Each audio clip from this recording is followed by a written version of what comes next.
Was it a gift from God or was it a trap from the devil, Rebecca? The Christian devil came down and said, "You will have this Chick-fil-A, Rebecca." And I tried to say no. But I honestly, I don't know. I don't know if it's the devil. I don't know if it's God, but I really think it was big fast food came for me. Big fast food. Big fast food? Yeah, big fast food. They all come together and they decided, okay, how are we going to target Rebecca specifically?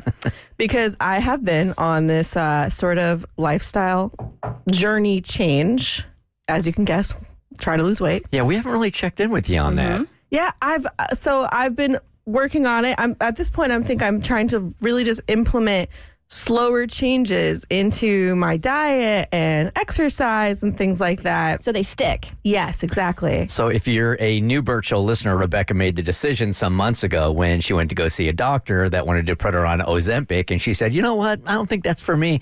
I'm going to try some other ways of doing it. And she is doing it without any kind of drugs whatsoever, which is clearly been a journey for you.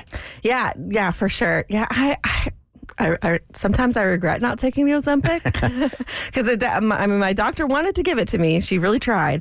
But yeah, I just know that it's a mental game for me rather than anything else. And so I've actually been making some traction with my physical journey now.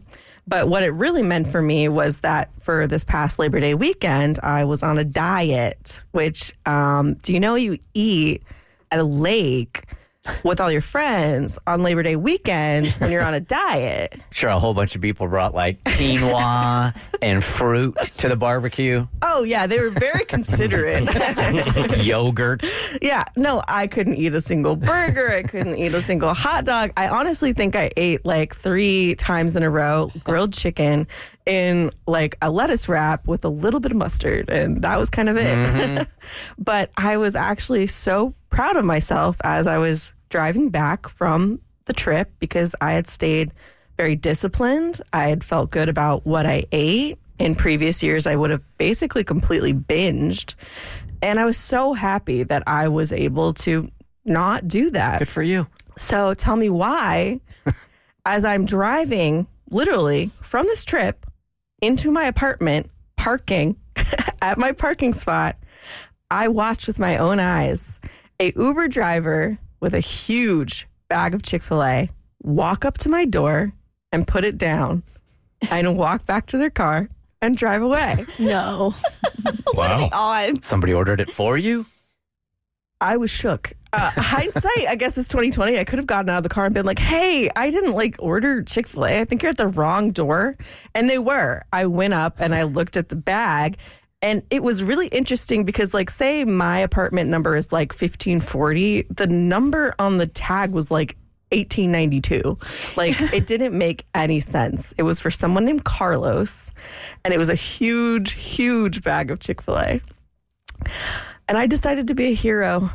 And I grabbed the bag and I got in my car and I drove around trying to find the apartment complex. Look at you. For a very generous 3.5 minutes. Just hotboxing herself with the smells of Chick-fil-A, man.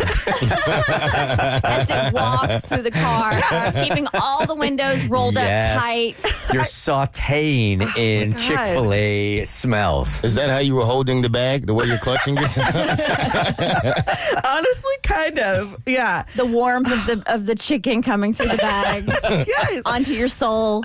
I swear, I called a friend for support. I was really trying to find this place. And I swear this apartment does not exist in my complex. So I kind of broke down I broke down. I stopped in a random spot and I was like, let me just see what they got. Because I'm curious. I'm not going to eat it, but I can see what they got. Right. We're going to go to the shelter today and just look at puppies. We're not going to actually bring one home. We're just going to look. Yeah, that's exactly what you're doing, right? You guys, they got the new honey pimento chicken sandwich. Damn now. Damn you, Carlos. Damn you! From Chick-fil-A. It's not Carlos's fault. It's the devil's fault. And a brownie. and I ate it. You did? Yeah, It was too much. Once I saw that, I was like, "This is." This I did not think this was going to end that way. Yeah,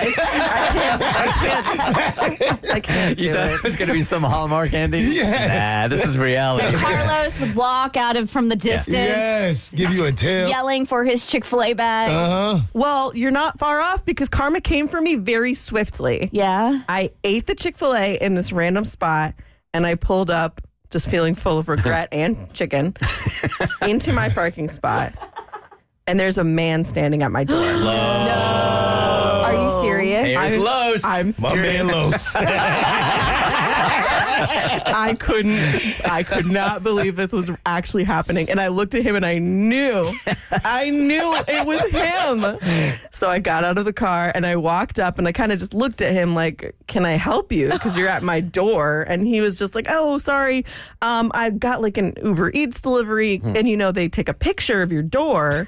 And he was like, I think they gave it to the wrong place. I thought I saw your number. Like, did you see anything?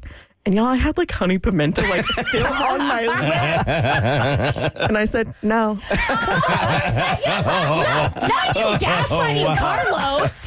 Lied right to Los's face, Oh, he man. deserved that. How are you living with yourself? I'm so sorry, Carlos. It was delicious. Great choice. How is the lifestyle change going? Like, a couple of months ago, you were really, really kind of bummed about this journey that you're about to go on. But are you seeing progress? Are you feeling healthy? Are you getting out of it what you want? I feel like I am. And I haven't weighed myself in like a long time because I'm trying to focus more on like how I feel and like what like I feel like in my skin and my clothes. And I can tell a difference that my clothes are feeling a little better. Like when I'm doing exercises now, it's not as difficult to like walk in the sun and things like that.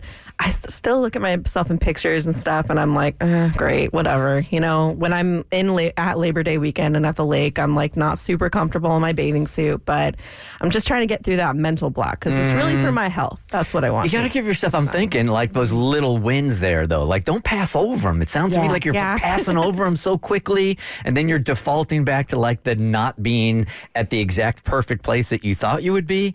And I haven't really struggled with these kind of problems, but it feels to me like that would be like the kiss of death right there. Yeah, it's just such a head game more than it's not even like a body game, and that's the most difficult part. I'll call my Dr. Natalie. It's fine. We'll talk about it in therapy. Go call Carlos. Don't call your therapist. Okay, that's who you really need to cleanse with right now. The Bert Show.